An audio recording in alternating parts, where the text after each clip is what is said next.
Welcome to my views and news. Two important developments for you from Gondar city and neighboring areas around Gondar. We saw start of resistance in Gondar yesterday, or we can say resumption of resistance, because it started mainly more than 3 weeks ago when there were protests, large-scale protests across the Amhara region against disbandment of special force members. But yesterday, Gondar resisted. Gondar blocked all roads. People of Gondar, roads leading to Gondar, roads in Gondar, all were blocked. Several videos being shared showing the strike which people went on in Gondar yesterday and today as well. Strike happened on Thursday and on Friday as well.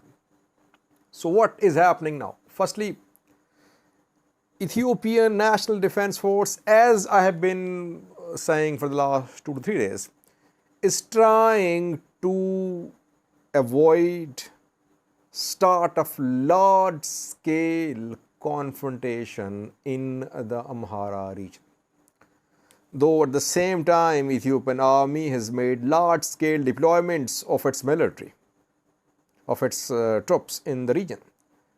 But it is trying to disarm, it is trying to separate Fano fighters and former Amhara special force members. It is not confronting the people. So in Wollo, we saw that Ethiopian army involved local elders, religious elders of ethnic groups, and the elders tried to calm the people down. They tried to engage the Fano fighters. We saw a meeting in Voldia, more than one meetings in Voldia involving Ethiopian National Defense Force members, locals.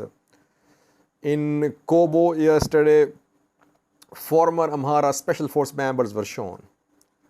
They were having a meeting with Amhara police. They are being integrated into police.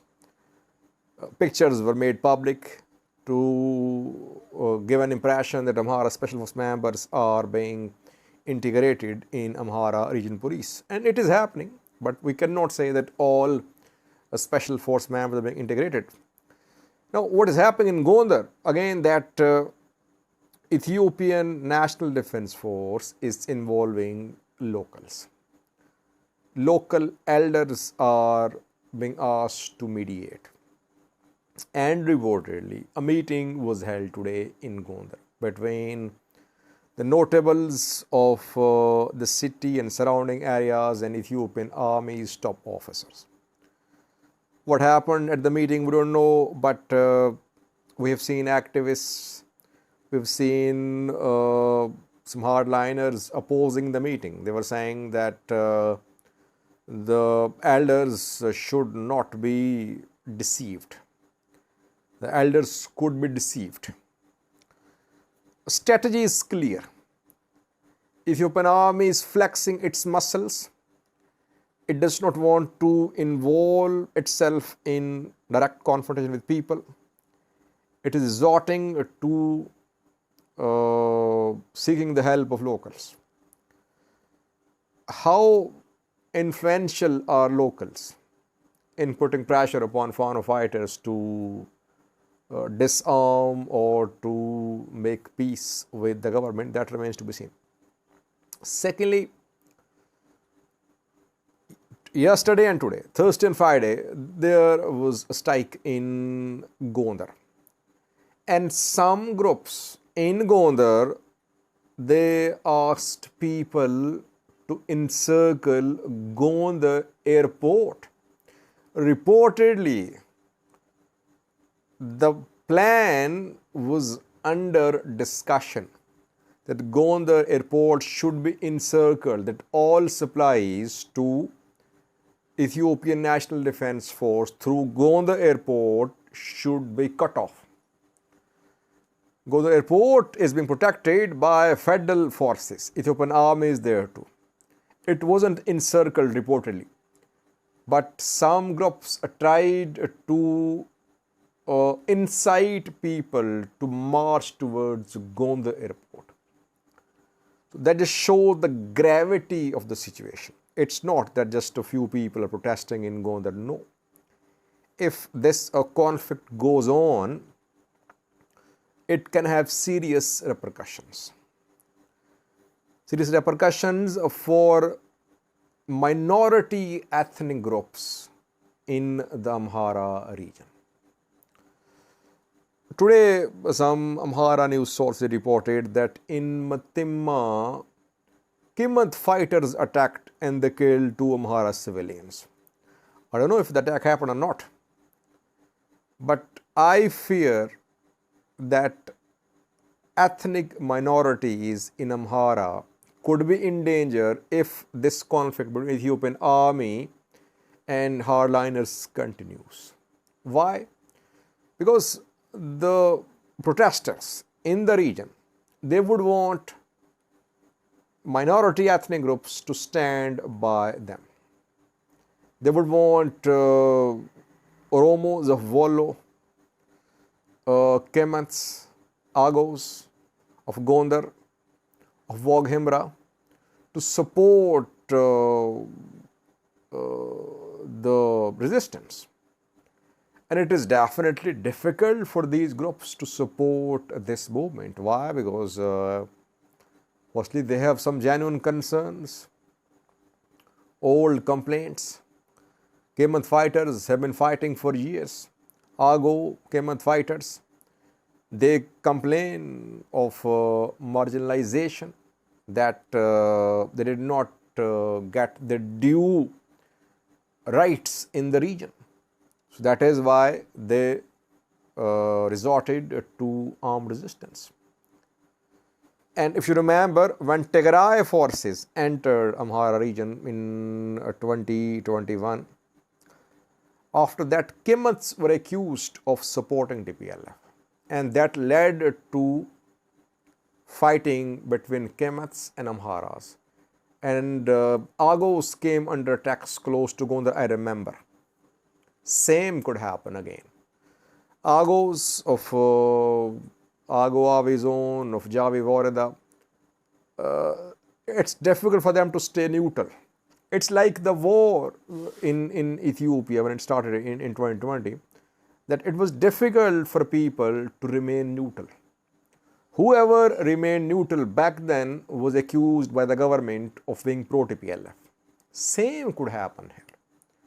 If people, groups try to stay neutral, they'll be accused of supportive of PM Abiy, supportive of Oromo Prosperity Party, and they'll be accused of being anti-Amhara. Same could happen in Wollo too, where there was a protest today. And now we're already starting to see threats from some Amhara activists saying that people of Wollo should be careful. They shouldn't stand with the government, or they'll have to face consequences. Though, as I mentioned in 2 previous videos, that people of Wollo are in a difficult position. It's difficult for them to support the resistance or to support Ethiopian army. So they are in a difficult position. They're being blackmailed. They're being pressurized by both parties. That is why I think if this conflict goes on, it would be a bad development for minority ethnic groups living in Gondar, in Amhara region, close to Gondar. Agos, Kimants live there, Gondar, close to Gondar, towards Amhara BG border. So what is needed is some sort of engagement with the Fano fighters and former Amhara Special Force members. Ethiopian army, Amhara regional government, they'll have to find a way of talking to those who are in forests, in mountains, who are not willing to surrender arms. Amhara regional government is nowhere to be seen, by the way. Prosperity parties, lower ranks are not in a position to go against popular public opinion, which is against the government. So that is why the conflict is continuing. Ethiopian army is trying to pull its punches. In Wollo, it gained some success in containing Fano.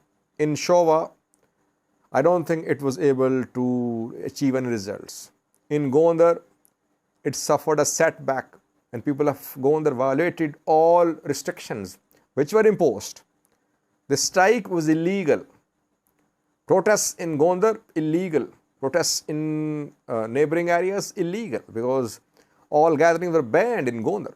But people took to the streets to some extent, and they blocked main roads. They went on strike. So Ethiopian army suffered a setback, I think, in Gondar yesterday and today. Coming week, coming days, starting from Saturday, are very crucial.